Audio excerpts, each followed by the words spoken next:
a new survey in its complete form dropped yesterday, the first public opinion monitor of WR Numero.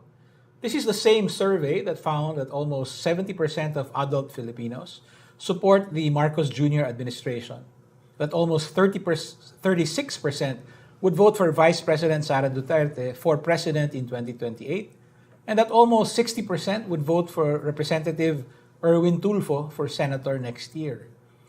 WR Numero is only one of the new pollsters now surveying the political landscape. What's new about them? What do they bring to the table? Good evening. I'm John Nery, and you are in the public square.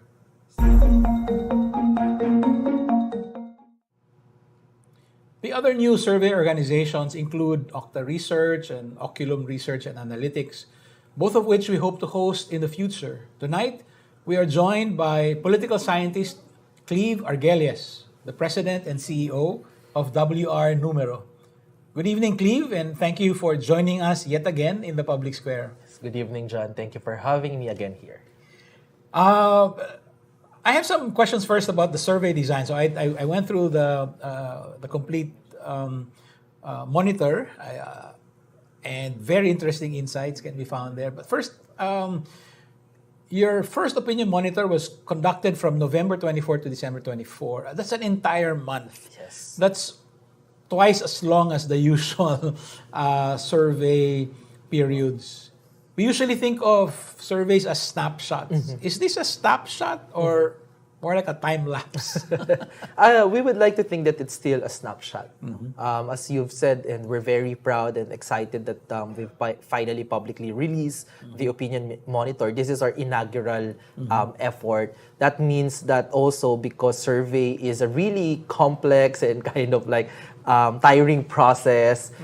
So it took us more than the usual time to be able to complete our data collection. But also because of the, we will be discussing it tonight, that because we've introduced a lot of new demographic groupings and introduce new questions aside from the standards that we see in the public opinion research landscape, that our questionnaire is a bit longer than usual. So then that's why the survey period is also longer than usual. But we hope that the next iterations, we're doing the next one this March, March of this year, we hope to be able to shorten that time period. Okay. So as to make sure that when we say that Filipinos around this time, say for example that they a certain percentage prefer this particular political candidate, that we're more precise in terms of the time period. I see. You have an interesting new innovation. You ask people, who are you sure not to vote for? But before we talk about that and others, I want to ask, how long, with all these new questions, how long does the questionnaire portion take to conduct? Yeah. It takes us about 60 minutes, so that's an hour, to actually 2 hours, to be able for one respondent to complete the interview, one interview. So that's a bit long actually. That's on average. So some of the interviews will actually spend more time completing the questionnaire. That's also because we'd like to really, because it's our inaugural report, we'd really like to develop deeper insights on the political attitudes and preferences of the people we're surveying. So moving on, hopefully, because it will be comparative, then hopefully we'll spend a little less than that.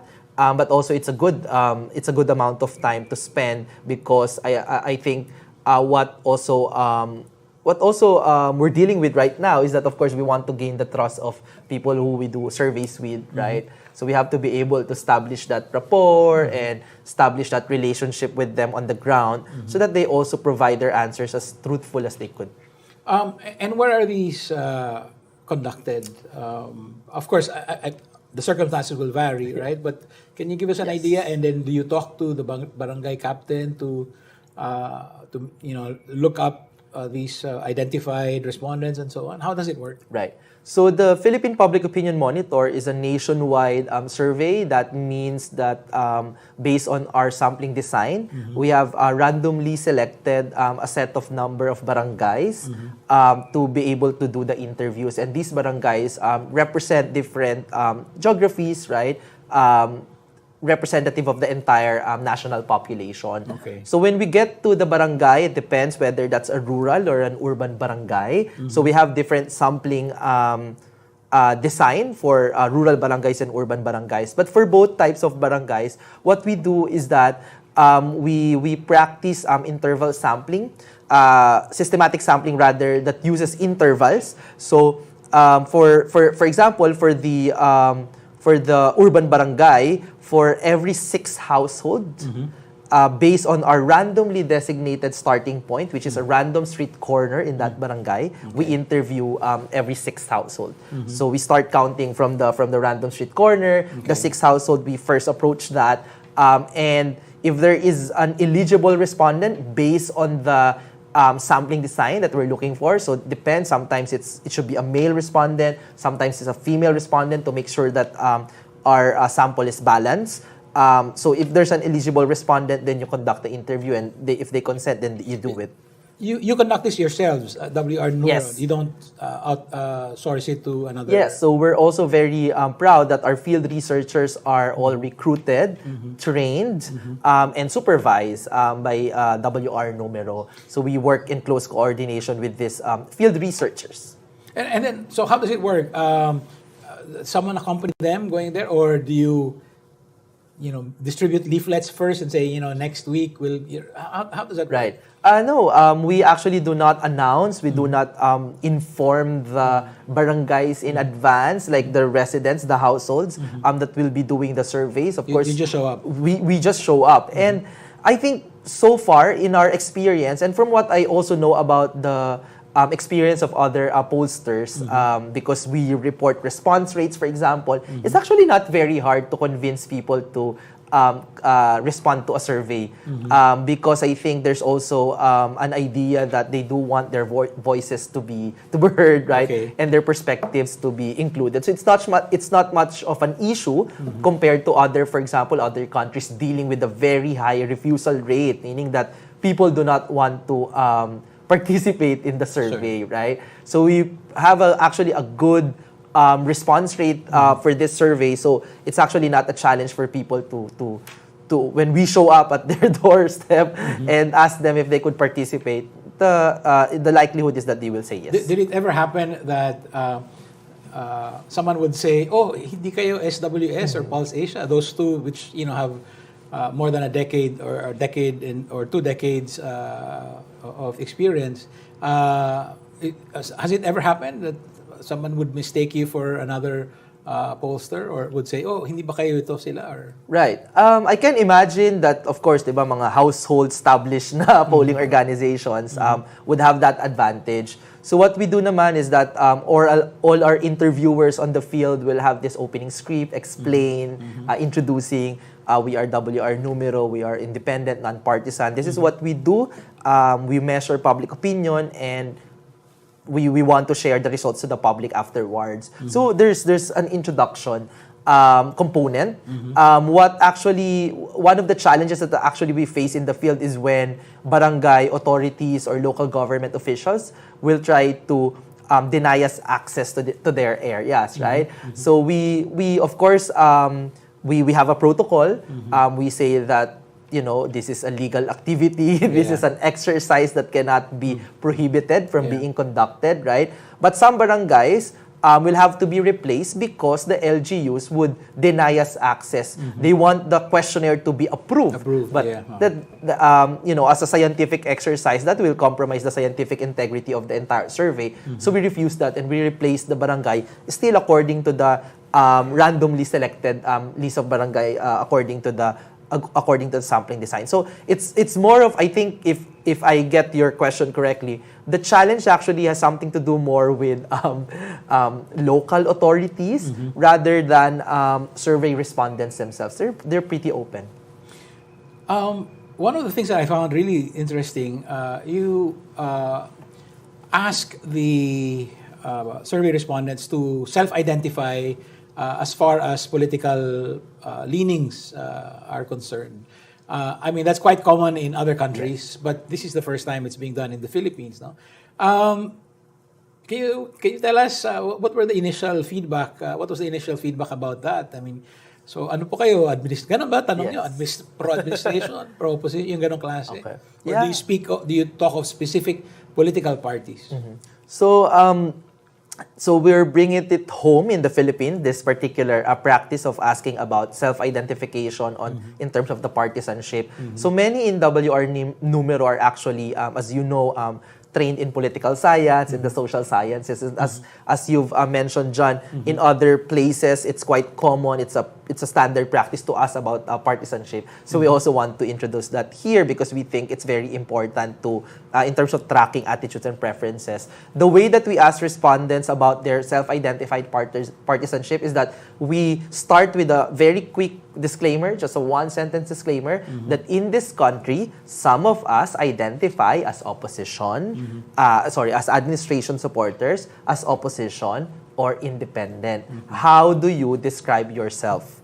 So it's a way for them to first establish that it's common, it's usual that people identify themselves into these different political groups, and then we ask them to self-identify. Right. So the options are administration supporters, opposition supporters, independent, and then we still have an option for unsure. If you're generally really undecided on where to place. Or you don't want to answer. You don't want to answer. And so we don't ask about personalities. No, this is also why it's very interesting because, for example, if you look at the numbers in terms of who isn't really satisfied with the administration, that's around 17%, for example. But our opposition, those who self-identify as opposition, is less than 10%. That's around 6 to 7%, right? So that means that not all who are dissatisfied with the administration necessarily considers themselves as a opposition, right? So there's that nuance there. And this particular question is actually a product of our previous attempts to, before we've introduced this in the survey, we've done focus group discussions, we've done pre-testing. How do we ask this particular question? Because it's a tricky question. And for now, this is how we phrase it, but we will keep developing it if the state of scholarship around how to ask this question better would also develop. You also have another innovation, asking the respondents to identify themselves according to whether they are first-time voters, registered, likely but not registered, and so on. How did that go about? Yeah, so we also wanted to capture, especially, for example, those in the political field, when they use the survey data that we published, that they also know whether the support that they get are coming from specific voter types, right? If it's likely voter, then you're, likely to be sure that that will also translate to election day support, right? But if it's unregistered voters, then that's probably a bit, you will have probably a low level of expectation that will also translate to your votes on actual election day. So we introduced this idea that we categorize voters according to their voter type, according to how they participated in the past immediate national elections, the 2022 national elections. So those who said that they voted for the first time were categorized as first-time voters. Those who said that they voted in the elections but will keep voting in the next elections were categorized as likely voters. And then the other two categories, the other two categories, something to do with those who are registered but failed to participate, and those who are not yet registered but eligible to participate in the registration process. So yeah, we want to, even though that they do not really, parang some of these Filipinos, adult Filipinos, may not participate in the actual voting, we still think that their voices are important, especially that we also ask about questions that's not necessarily about elections. We also ask questions about different social-political issues. So we want to make sure that they're captured as well. What is the value of that particular question about likely voter or registered voter and so on and so forth to someone reading the survey, whether a politician or a political operator or just an ordinary citizen? Yeah, for a political operator, then you would know that okay, I'm polling really high, but most of the numbers that I'm getting are actually coming from unregistered voters. So your strategy may have something to do with getting your people to register first rather than getting them to vote for you, because once they register, then you can expect their support. But this is not only for partisan forces like political operators. This is also useful for those studying political behavior, for example. How many people are not voting and why? And what are their concerns? Because technically, these are demobilized, if not, disappointed, diba, types of voters. Why are those registered not voting on election day? And then we can track, okay, they have parang certain patterns. They like these issues more, they like these concerns more, but none of the people in the political field, none of the politicians, none of the candidates are representing their issues and concerns, and therefore, they are likely to just withdraw from the electoral process. So I think a variety of users of this survey data hopefully will find it useful. Another new thing, no, which adds another layer of complication to what you do, is that you went beyond just identifying the sex, Yes. which other pollsters do, but you also identify gender orientation. What was the initial insights that you got out of doing that? Yes. So we, as a national exercise, we want to say that they also exist and they are also represented in the survey. That's why we added the gender dimensions. We asked them to self-identify themselves across different gender identities. So gay, lesbian, and others. What we got from this is actually very interesting. So, for example, if you look at our Senate results, we asked respondents, right, who among this potential list of candidates are you voting for senator in 2025 if the elections were held last December 2023?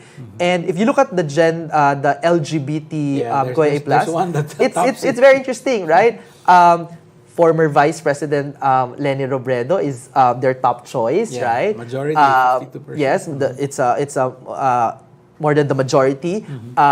The name of the former vice presidential candidate, former Senator Kiko Pangilinan, is also up there. But if you look at the national total Philippines, medyo malayo si former VP Leni and former Senator Kiko. That's right. So I think it's a good innovation, no, na people can also see that across these demographic groups there are differences in their preferences, but also some similarities, no. So halimbawa, interesting din that kahit na in the standard male sex, no, when we ask them what issues should the Congress respond to, right, may gender differences din. For the male respondents, a higher proportion of them are saying the West Philippine Sea issue is a very important issue that Congress should respond to.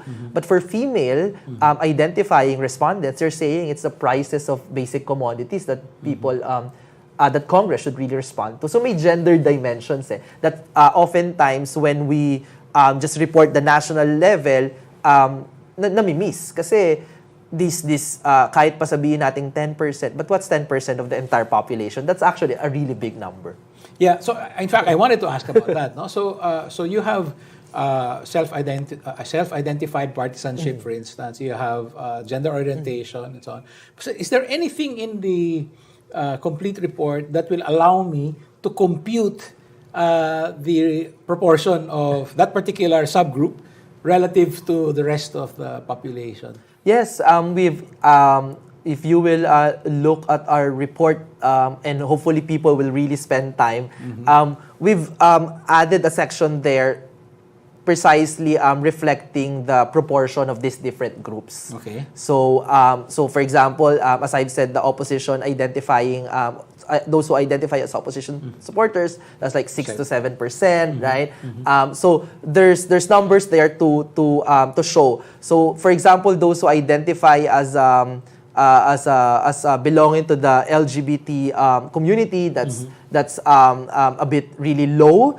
And then the class ABC, also a small proportion. So it's also very important because when you look at the preferences of these different demographics, they're not equal in terms of the actual numbers that they represent, right? The top choice, for example, for ABC, even if the top choice is a certain candidate, but the ABC group is just a really small part of the population compared to the D and E. So that's a more kind of like influential preference. Yeah. That's right. Last two questions about the survey design and related aspects before we go into the very exciting specifics. No? I noticed that, so overall it's plus or minus 3. But there's a 9% error margin for NCR and almost 8% for the Visayas. That seems like rather large. Was that by design, or how do you intend to narrow that in the future? Yes. This is also because if you look, so the 1,457 respondents that we've interviewed, that's at the national level, right? That gives us an error margin of around plus or minus 3% if you compute for it. The way that that it's done and computed is that, okay, for subnational estimates like Luzon, then only the respondents coming from Luzon are now computed as part of the error margin. And as you can imagine, from 1,457, it's only a small number who comes from Luzon, and then the rest for Visayas, Mindanao, and NCR. So the error margin is a bit higher. So I'm not sure whether we can still change this, because if you look at our peers in the polling landscape, it's actually quite standard. Especially, you can expect it. If the national sample size is 1,200, and that's 6 or 5%, for example, the subnational estimates for error margin will definitely be higher, right? And we provide this. We wanted to be really transparent because when they interpret the data, it's very important, right? That when you look at, okay, the people in Luzon prefer this candidate, the error margins are actually higher than what you will than when you look at it at the national level. Thank you. And last question about the survey design.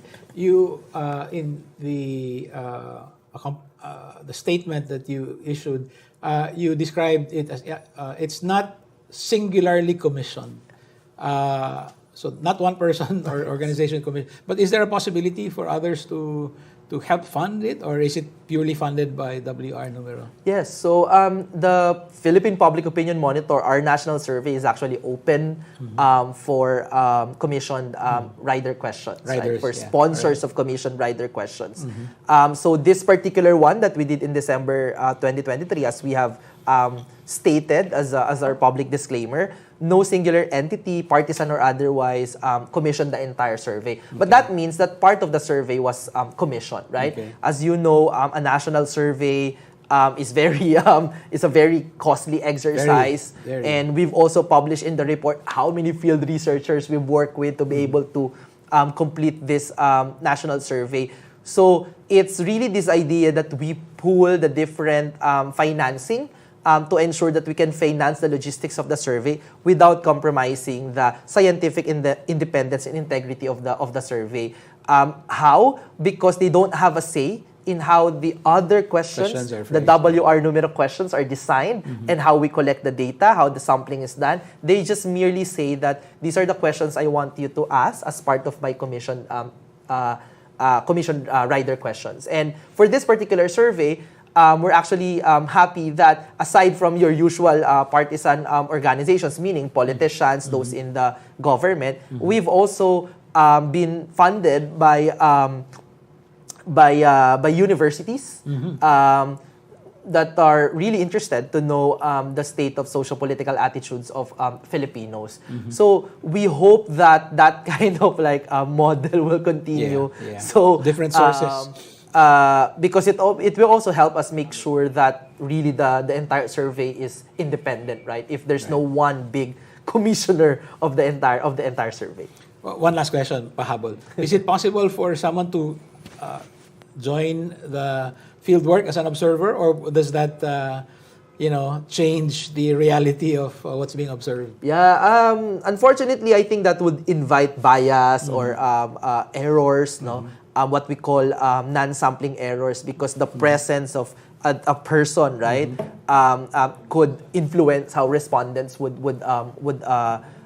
respond to some of the questions, Okay, right? all right. In fact, it's part of our protocol that the interviewers must make sure that the respondent must be in a place that he or she is comfortable to respond to the question without any external influence. Like, wag sari-sari store, wag not in front of the kapitbahay, di ba? Okay. So that's the same as well. Unless you're Okay, there goes my plan to hitchhike on the next field research. Let's go to the specifics. Like I said, some of them are very interesting. For instance, you compared public attitudes to the last several presidents, all the way back to Ferdinand Marcos Sr. Yes. And I found that very interesting. Then you also compared public attitudes related to 5 historical events. One of them being the martial law years, another being EDSA. And EDSA, I think, has a positive and highly positive rating of something like 45%. Yes. While 57% of Filipinos had a positive or highly positive view of the martial law years. Right? 57 versus 45. What are your preliminary thoughts on this finding? Yes. It's precisely the point that we've included this question on the Filipino perspectives on key historical events, because when you look at the polling data for the past decade, we are witnessing eroding public support on some of these key historical events that continue to define supposedly our country, right? For example, the EDSA People Power One, or because this question is kind of like a proxy. Do you agree that we've established democracy? Do you agree that we've toppled the dictator, right? And as I've said, past polling data is saying that there's eroding support, and this December 2023 survey is confirming that less than a majority are actually saying. No, we haven't really done the kind of like a deep dive into the numbers, but it'd also be very interesting to investigate what are the drivers of this, right? Which among the different demographic groups are actually saying that they view EDSA People Power One as negatively or very negatively, for example, because that's around 27%, if I'm not mistaken. And then in relation to that, now more than a majority, around 57% are saying that they view positively or very positively the declaration of martial law by Marcos Sr. So I think this signals the need really to carefully monitor the shifting public attitudes on this, because it apparently means that many of the things that we assume to be kind of like part and parcel of the story of the Filipino people in the contemporary period, that's actually changing, right? Will you continue asking this set of questions every quarter or like every year, or we plan to do it annually? Once a year for this particular question. And we also hope our friends in the media, our researcher friends, we're very much open to suggestions about other events that they want to include here. We may be able to find space for it. Let's relate this to the comparative data on the presidents, no? Which, again, I found very interesting. So you have President Marcos Jr. enjoying almost 70% support. This is not the question on the quality of governance or competence. It's about whether you support the administration.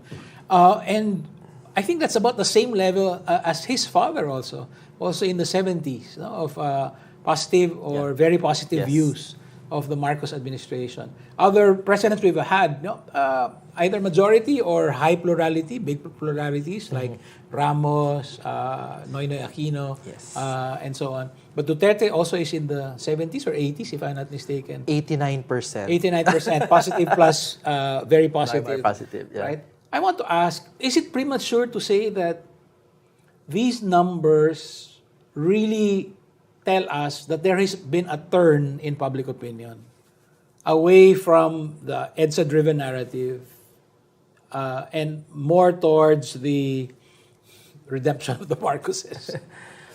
It seems like it if we look at public opinion data. In fact, one of the things that I also want to point out is that the views on the martial law declaration and the views on the assessing the performance of Duterte, based on the polling data and studies that were done by colleagues in the political science world, are actually the key drivers for the support for the vote in the 2022 elections for the unity for Marcos and Duterte. So this actually, these shifts are actually very significant. They matter. Yeah. So in fact, in the study done by some of colleagues, it's not like when you look at age, when you look at class, when you look at other demographics, because the support is cross-class, these are not key drivers, right? Meaning you cannot explain it that it's about class or age or other demographic indicators. But actually what they find as a strong driver is really the views on these issues, right? So I really think that we are, when we measure public opinion, we're getting evidence that the story and the stories that Filipinos tell themselves about what this nation is about and what they want from this nation is shifting. We actually see that in the electoral choices that's being made in this polling data. If That's you right. know 2025, if you look at the names of the senators, aside from the usual re-electionists from standard dynasties, the other names there are associated with the former Dutertes. president. That's right. And their kind of politics. Actually, even the new names there. I mean, when you think about, for example, the Tulfos, they may not be administration really or really 100% allied with Duterte or what, but they kind of like represent the same type of politics and same type of constituency, right? And what's being marginalized are your usual kind of like medyo EDSA, democracy, human rights, freedom constituency. That's right. So yeah, in fact, So you only have Senator Kiko and Vice President Robredo in the first 17. Yes. Right? Yes. If all the other slots are Amy Marcos, Yes. Erwin Tulfo, Bongo, Yes, and Bato de la Rosa. And we've also added the question on, for example, for the senators who will usually not vote for. Yeah, so let's talk about that, right? So I thought that was very interesting. First of all, because it's a new question, and also I want to ask, what does it in fact measure? Right. There's a question about sino yung kandidato na sigurado kang hindi mo iboboto? Yes. Something like that, right? Yes. So it's in tandem with sino yung kandidato na sigurado kang iboboto mo. So it's Okay. like the reverse of that, right? So the aim is to... Which Erwin Tulfo also topped. Yes. But yes. not at 60%, Yeah. more like at 35%. Yeah, which makes sense because the aim is that for the question siguradong iboboto, what we're trying to measure is your base, your core supporters, your strong supporters, right? Especially that we didn't ask respondents to provide 12 names. We only asked them to provide as many as 3 names, right? So dapat really strong support, sure na sure ka. If not, I hate to use, but fan ka, di ba? Parang dito ka. Okay. The reverse is that hindi mo iboboto, sigurado ka, no? Certainly, surely will not vote for. The idea here is if the other one is a measure of base, this is a measure of ceiling of your support. Meaning that it will be very 100 difficult. minus that yes, one. para Okay.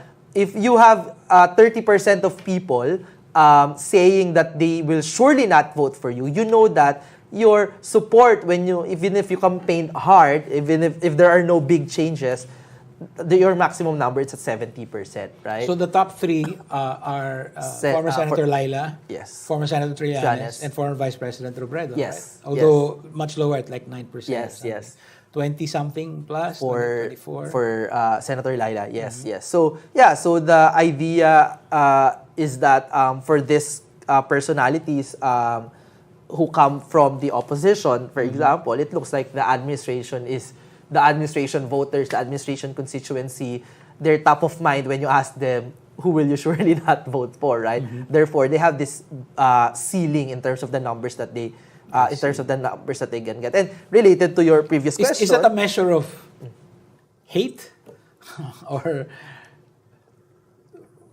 I'm just struck by the fact that this is the first time it's been asked, and I don't know. I guess dislike would be a neutral term. Actually, we have been asking this question since 2021 for the 2022 elections. But most of our surveys that we've done in WR Numero were commissioned. So there's no public version, right? So it's good actually that this is coming out in public that people are getting access to this kind of data. I wouldn't, if I were to really wear my scientific hat, right? You can't say that it's hate, right? Because the question is just surely not vote for, right? But I think if I wear my other hat as someone who observes politics, if you look at what people say on the ground, what people say online, and where the opposition is currently, you might say that it's really kind of like an expression of dislike, if not distrust, with the distrust with the opposition, right? We've included other questions, but our questionnaire is already long. But hopefully in the next iteration, because we also want to ask, who do you trust the most? Who do you trust the least, right? And maybe it's just the same, right? Maybe it will just correspond to this, but maybe it will not. So that's also interesting data. So in this particular set of questions, who are you sure not to vote for? Only 2 are in the double digit. Yes. But there are the rest are like 6%, 5%. Is that significant? Like in a Senate race, you don't need 100% to vote for you, right? Actually, even 60% is already high going into an election. I mean, this far out, 60% is just, I think, par for the course. Yes. Like the other front runners before, Raul Rocco and so on. But 5-6% is that good? Is there a ceiling? Is there a number where you think it's fine? I think first is that because of our margin of error, it's at plus or minus 3. 5, 6. I don't like that means that it could be lower than that, right? Or a bit higher, right? Yeah. But single digit probably, as you've said, shouldn't really be that worrying, right? A 30%. 30% of voters saying that they will surely not vote for you. You may start to worry about that, right? But I also think that when we look at these questions, it shouldn't be in a way that you cannot really correspond this straight with your chances in getting a Senate seat because the Senate is just, as you've said, it's just a plurality of votes. Paramihan lang. That's so right. you can be really hated, disliked in one camp, but if you have voters in a different camp, then you can still make it, right? So that means that sometimes even the most polarizing candidates, meaning they have a really high level of people saying, we will not vote for you, but also a high level of people saying, we will vote for you. If the numbers work, you can get elected to the Senate kasi wala namang minus dun sa Senate. But I think it's just useful to get a feel again of your ceiling, right? This reminds me, there's another very interesting set of questions that you asked about how so you asked the survey respondent, how do you think Vice President Robredo would have performed if she were president, right? And you would expect that it would follow the other trend, like there's more against her and so on. But in fact, there's like, I forget the exact numbers, but like 29% undecided, 20+% saying we think she would have been better, right? I mean, that's nothing to sneeze at, right? I like it because again, it complicates the picture. It makes me think that people are thinking when they answer. Right? Yes. They don't just give rote answer. Kasi ganito. So nag-isip talaga sila. So can we talk about that a bit? pwede mo na ata kaming palitan, John, because precisely these questions are meant to, it's a measure within the data. We do a lot of data quality checks on the ground, on the numbers, but these kinds of questions are also designed in a way to ensure that the respondents are still reflecting on the questions and not just straight lining. Yeah. Very agree, very positive, like and all, right? Yeah. Yes. So these fluctuations in number, it shows that, as you've mentioned, that the respondents are thinking about specific questions, right? On this question, whether they think, whether they thought that if former VP Robredo won as president, that she could have done a better job than President Marcos Jr., right? You see that the numbers don't align necessarily with who identifies as opposition, who is dissatisfied with the Marcos Jr. administration. That's right. It's very interesting, right? But again, it's a different, because the question is just about governance. And that's not necessarily the criteria that Filipinos would use as a voting consideration, right? And therefore, as you said, that complicates these things, right? Another set of questions we've asked would be about whether they've regretted voting for President Marcos Jr. And the Vice President, Sara Duterte. They're around 80 to 88% respectively for Marcos and Sara Duterte, saying that they did not. They did not regret, no. But if you look at certain questions on issues, for example, they say that, for example, the prices of basic commodities worsened in the Marcos administration than Duterte administration, for example. So there are this as I say, no, because I also teach political science, no, the average Filipino, you cannot imagine the average Filipino to be someone so ideologically coherent or politically coherent, right? Because also the political system is not conducive for you to be coherent, right? That's why, okay, I hate that the prices are going up, but I also don't like the opposition that much. That's right. I like the president, but I don't like his vice president. So then that complicates the picture. And even more than that, the job of the pollsters are actually more difficult than our counterparts in other places, because it's more complicated. Another thing I found interesting, maybe it's another form of your data checking, or in my case, bias checking. When you compare the numbers, 80% more or less view President Duterte's presidency as positive or very positive. And also, 80%, this is one of the national issues historical issues you track, 80%, 80+% support the war on drugs. Yes. Even after all that's been said and done and shown. Yes. So that's why I want to say bias check. I mean, like the information is out there, and yet we have that kind of, how do you read that?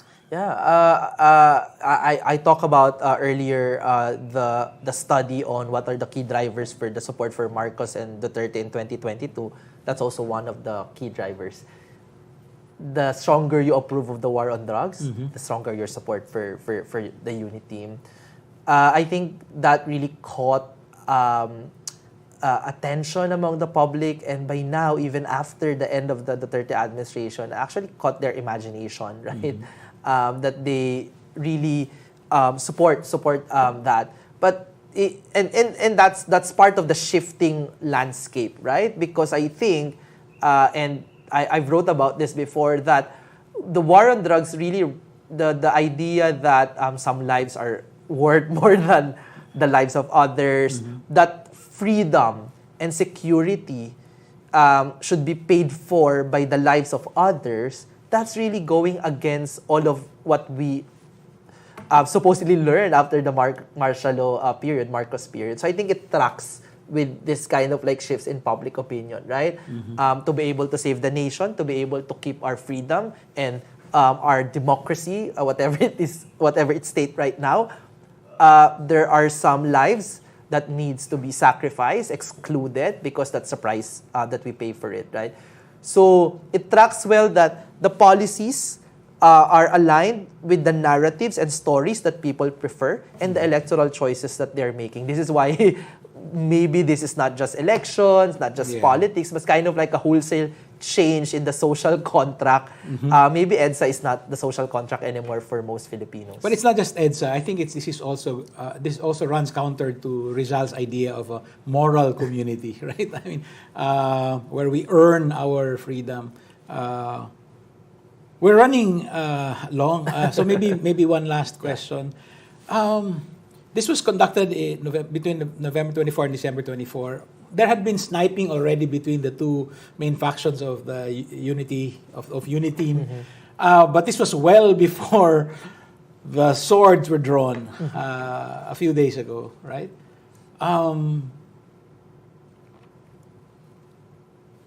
Do you expect that the infighting between the Dutertes and the Marcoses will be reflected in the March? Are there specific questions to surface that kind of attitude or sentiment about the infighting? What can we look forward to in the March report? Yes. Our job may be really difficult, but it's also an exciting time for pollsters. So we'll really sit down with our experts and come up with questions to make sure that we'll be able to do our best in measuring the changes in public opinion, or if there are no changes at all when it comes to this. But also, I think some of our data in the December 2023 survey already kind of like captured the developing sentiments around this issue. So for example, I think it started with the House leadership kind of like going against the request of the Vice President when it comes to the confidential and intelligence funds, right? So even if, for example, 73% of Filipinos saying that they like the performance of Vice President Sara, a lower number, 63%, actually says that the Congress should allot confidential funds to the OVP, right? So it's probably the impression is that it should be lower, right?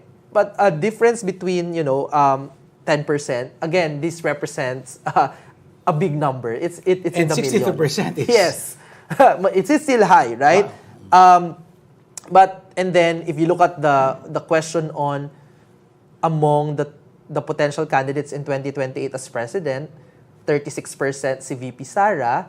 She won with a lot higher number. So parang to me, may mga differences, di ba? So 60%, 60+% na panalo niya, ganito kataas yung nagsasabi okay yung performance niya, a bit lower saying that she should be given confidential funds, and a lot lower saying that they will vote for her if she runs for the presidency. That means that others are already looking for other candidates, right? Other personalities. So that may be the kind of like the developing story here. But it could also mean that like the Duterte, like the father Duterte, as you know, because parang na PTSD ata ako nung nag-speech siya. Nakaraang flashbacks. Yes, flashbacks eh. Like his father, it may also be appearing that Teflon, walang effect, di ba? It wouldn't make a dent, di ba? Kahit anong iba to sa vice president. But we'll have to wait until March. And hopefully we'll find out by then. Oh, sorry, one last and quick question, and hopefully a quick answer also. Is there anything in the complete public opinion monitor that tells us where the sources of the change in attitudes came from or are? Would it be disinformation? Would it be political propaganda? Would it be education and so on? Not really. So we invite everyone to actually go through the data. The report, as you've seen, is quite long, right? Yeah, it's and very comprehensive. We've provided as much data as we could, and that's actually our public commitment that we want to enable these kinds of research. So hopefully someone will pick it up as a project and look. But soon, at least in the March version, we'll be able to compare, and that's a more helpful data to track, right? What are what the changes are, because as you know, in service, it's better to compare apples to apples, meaning WR Numero to WR Numero survey, right, yeah. than compare it with other the shifts, and the tracking is more precise and accurate. So hopefully we'll be able to do that in the March. But now everyone is invited to actually check the report and work on the data. Thank you, Professor Cleve Arguelles, President of WR Numero. This has been highly informative and very insightful. There's a lot more to unpack in your very comprehensive first report. Here's looking forward to the next snapshot of Philippine public opinion. Thank you too. This is very thorough. We really like this. Amidst public distrust or skepticism about the survey industry, right? Actually, our response to that is ask us questions. We're very happy that people are very critical about survey data. It will make us improve, and the public opinion landscape will be richer.